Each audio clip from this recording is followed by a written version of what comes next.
जसमीत एक सरकारी कॉलेज में पढ़ती थी। उसके बाबूजी नरेंद्र एक कपड़ा मिल में नौकरी करते थे। जसमीत की मम्मी वर्षा घर के बराबर में ही एक होटल वाले को रोजाना के पराठे और रोटी बना कर देती थी। कुल मिलाकर घर का गुजारा हो रहा था। पर एक शाम, वर्षा, आज सुबह से ही सीने में बहुत दर्द हो रहा है, लगता है ज्यादा बढ़ रहा है।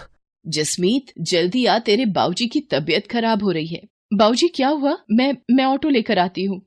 जसमीत और वर्षा नरेंद्र को हॉस्पिटल लेकर जाती हैं। डॉक्टर नरेंद्र का ईसीजी करता है और उसमें कुछ कमियां आती हैं। अभी तो मैं कुछ दवाइयां लिख कर दे रहा हूँ। यदि इन्होंने ज्यादा अपने शरीर से काम लिया तो दिल की बीमारी भी हो सकती है और यकीनन आगे चलकर ये हानिकारक है। बाबूजी, अब आप कुछ दिन बिल्कुल काम पर नहीं जाओगे, बस घर पर आराम करोगे। पर जसमीत बेटा, अगर मैं काम पर नहीं गया तो मुझे तनख्वाह काट कर मिलेगी और मिल के मालिक मेरी जगह किसी और को नौकरी दे देंगे। पर बाबूजी, आपकी तबीयत भी ठीक नहीं रहती है। डॉक्टर ने आपको आराम करने के लिए बोला है। कुछ नहीं होगा बेटा, तू मेरी चिंता मत कर। वर्षा, मेरा रोटी का डिब्बा बांध दे, मैं चला जाता हूँ। पिछले 3 दिन से नहीं गया। इतनी छुट्टियाँ लेना मेरे लिए सही नहीं होगा। नरेंद्र काम पर चला जाता है। पर आओ नरेंद्र, इससे मिलो। ये नया वर्कर तुम्हारी जगह काम करेगा। वो ऐसा है कि मुझे पता चला है कि तुम्हारी तबीयत ठीक नहीं रहती है, इसलिए डॉक्टर ने तुम्हें बेड रेस्ट बोला है। हमारे मिल को तो ऐसे वर्कर की जरूरत होती है जो चुस्त हो, मेहनती हो और अच्छा काम कर सके। तुम्हारी तबीयत को देखकर मुझे नहीं लगता कि तुम ज्यादा दिन मेहनत के साथ काम कर पाओगे, और अचानक भगवान न करे तुम्हें कुछ हो जाता है तो बात हमारे ऊपर भी आ सकती है। तो इसलिए मैं तुम्हारा हिसाब कर रहा हूँ, तो तुम कहीं और काम ढूंढ लो। पर सर जी, एकदम से मेरा काम छूट जाएगा तो मेरे लिए बहुत मुश्किल हो जाएगी। ऐसा न कीजिए सर जी। नरेंद्र, मैं अपने बिजनेस के साथ कोई रिस्क नहीं लेना चाहता। मुझे माफ करो। बाकी ये तुम्हारे 8 दिन के इस महीने के पैसे जो तुमने काम किया था, लो। नरेंद्र निराश होकर घर आ जाता है। वर्षा और जसमीत भी नरेंद्र से सारी बात जानकर बहुत दुखी होती हैं। नरेंद्र अब निराश और परेशान रहने लगा था। इसी कारण उसकी तबीयत और खराब रहने लगी। नरेंद्र ने चिंता में पूरी तरह बिस्तर पकड़ लिया। ये सब क्या हो गया? भगवान, ये कैसा दुखों का पहाड़ टूट गया है हमारे घर पर। मम्मी, चुप हो जाओ, प्लीज मत रो। आप ही तो मेरी और बाबूजी की हिम्मत हो। वर्षा, मेरे कारण तुम दोनों भी परेशान हो रही हो। मेरी बीमारी ने तुम्हें भी पैसों के लिए मोहताज कर दिया है। नहीं, देखो, मैं नहीं घबरा रही। अच्छा, आप दवाई ले लो और बिल्कुल चिंता मत करो। जसमीत, जा बेटा, वो दरवाजे पर होटल वाले भैया आए हैं, उनको पराठे पकड़ा दे, मैंने बनाकर रख दिए थे।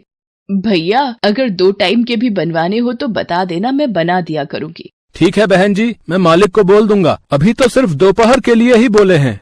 मम्मी, आप घर का काम, पापा की देखभाल, इतना थक जाते हो, फिर 2 टाइम के होटल की रोटी और पराठे कैसे बना पाओगे? मैं कॉलेज से कुछ दिन की छुट्टी ले लेती हूँ, आपको हेल्प हो जाएगी। मम्मी, नहीं जसमीत, तू पढ़ाई पर ध्यान दे। वैसे भी ये तेरा आखिरी साल है कॉलेज का, तू मेरी चिंता मत कर, मैं कर लूंगी।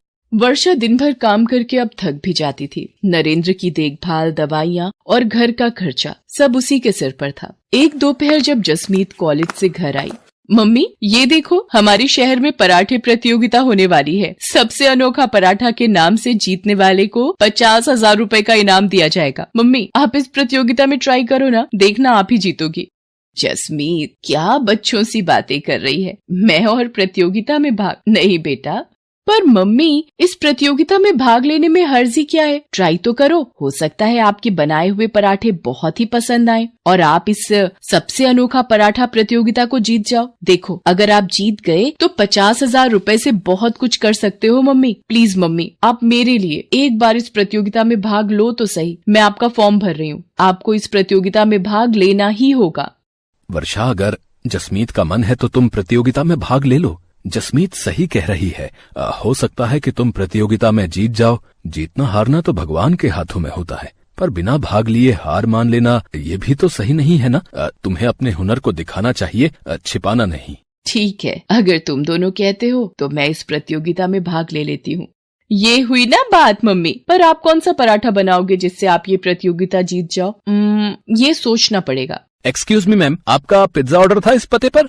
भैया, वो सेम एड्रेस हमारी पीछे वाली गली में है, वहाँ का ऑर्डर होगा। हमारी बैक साइड के घर का भी यही पता है। पिज्जा का नाम सुनकर तो मम्मी, मेरे मुंह में पानी आ गया। गलती से वो डिलीवरी करने वाला भैया हमारे घर पर आ गया था। मम्मी, क्या आप पराठे को पिज्जा का लुक दे सकते हो? एक नए तरीके का पराठा। कोशिश कर सकती हूँ, तू मुझे पिज्जा में लगाने वाला सामान ला दे। जसमीत वर्षा को सारा सामान लाकर दे देती है। वर्षा अपनी मेहनत और कोशिश से एक पिज्जा पराठा बनाती है। मम्मी, ये पिज्जा पराठा तो बहुत ही टेस्टी बना है और देखने में भी कितना सुंदर लग रहा है। मम्मी, क्यों ना आप यही पिज्जा पराठा सबसे अनोखा पराठा प्रतियोगिता के लिए बनाओ। जसमीत की बात मानकर वर्षा प्रतियोगिता में पिज्जा पराठा बनाती है। प्रतियोगिता में बहुत से लोगों ने हिस्सेदारी की थी, पर वर्षा के हाथ का बना पिज्जा पराठा देखकर जज करने वाले शेफ बहुत ही चकित रह जाते हैं।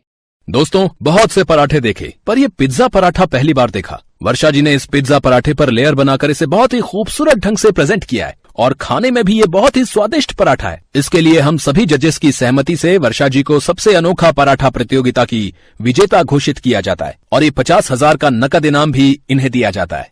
रोहित, एक अनाउंसमेंट मुझे भी करनी है। वर्षा जी ने जिस तरह आज पिज्जा पराठा एक नए तरीके से यहाँ पर प्रस्तुत किया, ये देखकर मुझे काफी प्रसन्नता हुई है। मैं चाहता हूँ वर्षा जी मेरे साथ मेरे अपने कुकिंग टीवी शो में हिस्सा लें और मेरे शो का हिस्सा बने। इसी के साथ तालियों की गड़गड़ाहट के बीच वर्षा की आंखों में खुशी के आंसू आ जाते हैं। वो अपनी बेटी जसमीत को गले से लगा लेती है। थैंक यू सर, आपने मुझे इस काबिल समझा। आप लोगों का बहुत बहुत शुक्रिया। ये सब मेरी बेटी जसमीत और मेरे पति नरेंद्र की वजह से ही संभव हुआ है। इन दोनों ने ही मुझे प्रोत्साहित किया और मैंने प्रतियोगिता में हिस्सा लिया। आपका लाख लाख शुक्रिया प्रभु, आपने मेरी जिंदगी को एक नया मोड़ दिया है। Love you mummy. मेहनत और लगन से व्यक्ति अपने जीवन में बहुत कुछ हासिल कर सकता है और यही वर्षा ने कर दिखाया। धीरे धीरे वर्षा के पिज्जा पराठे की प्रसिद्धि दूर दूर तक फैलने लगी। पिज्जा पराठा के नाम से वर्षा ने एक नया होटल खोल लिया। साथ ही साथ टीवी शो के द्वारा वर्षा के चेहरे को नई पहचान मिली। नरेंद्र भी ये सब देखकर बहुत खुश था। धीरे धीरे उसकी तबीयत में भी सुधार आने लगा था और अब वो और जसमीत दोनों वर्षा के होटल के काम में उसका साथ देते थे। मेहनत और लगन से एक पिज्जा पराठा वाली को सफलता की ऊंचाई पर चढ़ने की नई सीढ़ी मिल गई थी।